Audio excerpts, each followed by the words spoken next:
dia dipaksa untuk menjadi seorang polisi sama orang tuanya. Nah, pada suatu ketika itu dia harus tes bermacam-macam tes untuk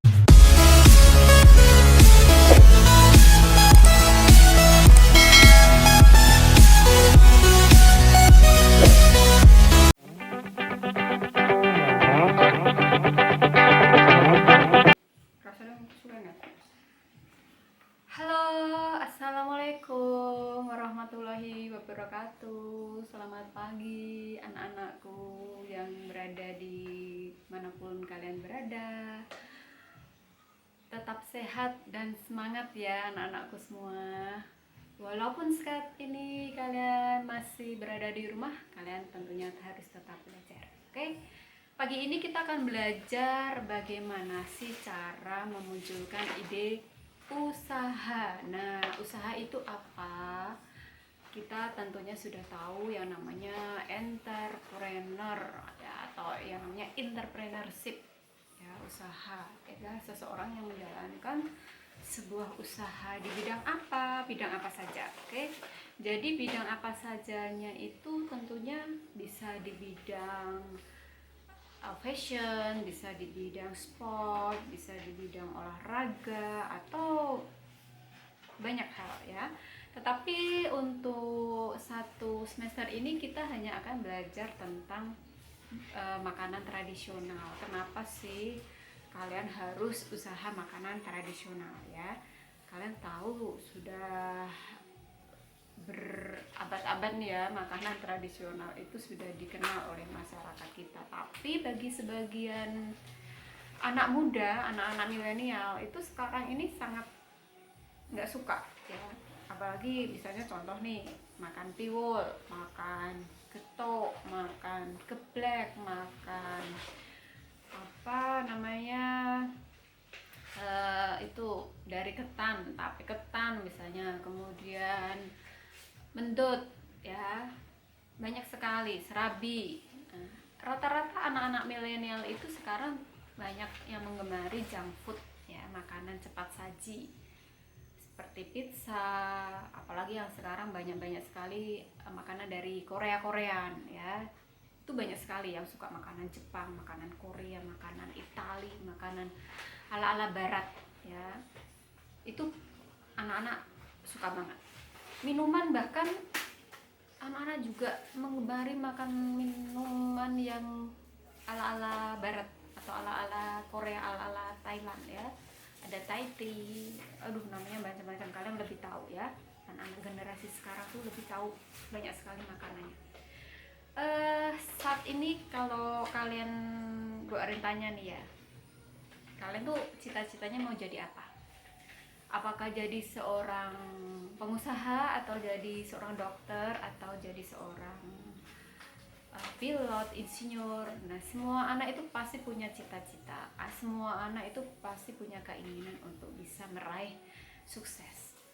Nah, cita-cita itu tentunya, keinginan itu muncul dari siapa? Apakah dari diri kalian sendiri atau dari orang tua? Rata-rata nih ya, kalau kebanyakan orang tua itu pasti akan mengarahkan anaknya sesuai dengan profesinya. Contoh, misalnya dulu itu ayahnya seorang polisi, pastilah di antara salah satu dari anak-anak itu ada yang ingin atau yang ingin meneruskan profesi ayahnya, misalnya sebagai seorang polisi. Pasti dibujuk-bujuk seperti ini. Bu Arin akan cerita sedikit. Jadi ada seorang anak yang memang dia dipaksa untuk menjadi seorang polisi sama orang tuanya. Nah, pada suatu ketika itu dia harus tes bermacam-macam tes untuk bisa lulus. Tapi si Budi ini nggak mau ya, bahkan sampai dia ikut tes itu dia sengaja untuk menggagalkan dirinya karena minatnya anak ini berbeda dengan orang tuanya. Sampai suatu ketika si Budi ini bilang sama ayahnya, "Ayah, saya nggak ingin jadi polisi." Ayahnya sempat marah, "Kenapa? Kamu harus jadi polisi, menjadi kebanggaan ayah." Seperti itu. Tapi si Budi nggak mau. bisa ya, karena saya diam-diam sudah menjalankan usaha. Kamu usaha apa gitu kata ayahnya. Diam-diam saya jualan online. Kok kamu diam aja loh, sekarang kan saya punya HP ayah. Jadi HP yang diberikan ayah itu saya gunakan untuk jualan online. Ya walaupun hanya sebagai apa ya, dropship gitu, nggak punya produksi langsung. Saya kan masih ngambil punya orang ya, tapi lumayan. Untungnya itu sekitar 5.000, 10.000, tapi kalikan. Nah suatu ketika Budi itu kemudian mengambil buku tabungannya. Nah ternyata ayahnya itu shock berat. Nah di buku rekeningnya itu sudah terkumpul uang sejumlah 50 juta. Anak-anakku, dari sini Budi cerita sama ayahnya kalau dia ingin menjadi seorang pengusaha. Waktu itu Budi masih kelas 3 SMA. Ayahnya nggak bisa berbuat apa-apa. Akhirnya dia hanya termenung, diam. Kemudian dia bicara sama Budi. Ya sudah, kalau memang itu pilihan kamu, ya sudah, silakan kamu menjalankan itu. Tapi kamu harus tanggung jawab dengan diri kamu sendiri. Kamu harus buktikan bahwa kamu harus menjadi seorang pengusaha. Nah ini adalah contoh-contoh ya. Jadi mengubah paradigma orang tua untuk anak-anak bisa seperti orang tuanya itu sudah nggak zamannya lagi ya anak-anakku. Jadi kalian harus punya suatu tujuan. Saya mau jadi apa? Ya, tapi kalau di sini kita akan belajar bagaimana sih saya jadi pengusaha ya, karena kita kan belajar tentang entrepreneur, belajar tentang kewirausahaan. Bagaimana sih memunculkan ide usaha itu? Apakah datang dengan tiba-tiba ya?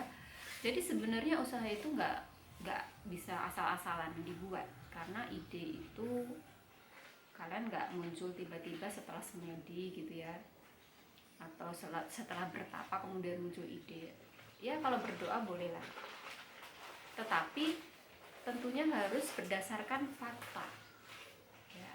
Contoh ini sekarang, saat ini kalian sedang mengalami sebuah musibah ya, dikatakan musibah, tapi kalian akan mengambil sebuah langkah, saya mau membuat sesuatu, atau sebuah musibah itu kemudian kalian meratapi, termenung terus di kamar, diam, cuma mainan gadget seperti itu, nggak ada manfaatnya. Tetapi kalian harus mencari, mengamati. Nah proses mengamati itu bisa melalui online ya, bisa baca-baca dari Google, bisa dari Facebook, bisa dari YouTube. Kira-kira masyarakat di Indonesia ini lagi butuh apa ya? Butuh apa gitu ya, mereka kira-kira mencari apa. Contoh nih ya, semua itu berangkat dari persoalan. Contoh si Budi ya, Bu Ading kasih contoh Budi itu pernah jajan atau makan bakso di sebuah restoran seperti itu. Kemudian dia makan di sela-sela makan itu Budi sempat kemudian sambil merasakan makanannya dia berpikir, ini kenapa ya rasanya nggak enak. Nah, dari kuahnya, dari bakminya, dari tahunya, dari baksonya, coba kira-kira apa yang muncul di pikiran kalian setelah kalian makan bakso itu, atau si Budi makan bakso itu? Muncul apa? Kebatinan ya. Jadi muncul pertanyaan seperti itu. Jadi kalau muncul pertanyaan, oh ini kok rasanya nggak enak ya, apanya yang nggak enak? Jadi Budi selama dia kan hobi makan bakso nih, jadi makan bakso di mana-mana tuh nggak ada yang enak. Nah setelah itu dia akhirnya pulang, dia sempat berpikir gimana sih caranya biar saya tuh puas makan bakso. Kalau gitu saya mau bikin sendiri aja deh. Jadi akhirnya memutuskan untuk bikin bakso sendiri ya, karena tadi dia merasa baksonya nggak enak, kuahnya juga nggak enak. Akhirnya Budi eksperimen tuh bikin bakso. dia juga tanya-tanya sama teman-temannya, dia observasi, dia yang namanya riset pasar dulu ya. Jadi kita itu yang namanya calon pengusaha nggak asal-asal, kita harus melakukan riset pasar ya. Di pasar itu tentunya yang dibutuhkan apa? Dia tanya sama semua teman di kelasnya waktu itu, kamu kalau makan bakso di sana itu enaknya apa, nggak enaknya apa, kurangnya apa, dia tanya. Yes. Oke. Teman-temannya itu cerita semua, nggak enak tuh baksonya, kuahnya juga nggak enak, kalau enaknya harusnya seperti ini seperti itu, harusnya dikasih ini dikasih itu. Nah, dari wawancara itu Budi mendapatkan sebuah jawaban dan dia harus membuat sesuai dengan keinginan teman-temannya. Ya benar, akhirnya Budi praktek membuat bakso dengan sesuai dengan keinginan teman-temannya. Dan apa yang terjadi teman-teman? Anak-anakku, jadi Budi itu menerima pesanan yang sangat banyak, akhirnya meledak produk. Nah itulah, jadi kalau kalian mau mencari sebuah ide usaha itu nggak asal-asalan ya. Jadi kalian harus, tadi yang pertama kalian harus melakukan sebuah pengamatan ya. Yang kedua riset pasar juga itu salah satu dari pengamatan.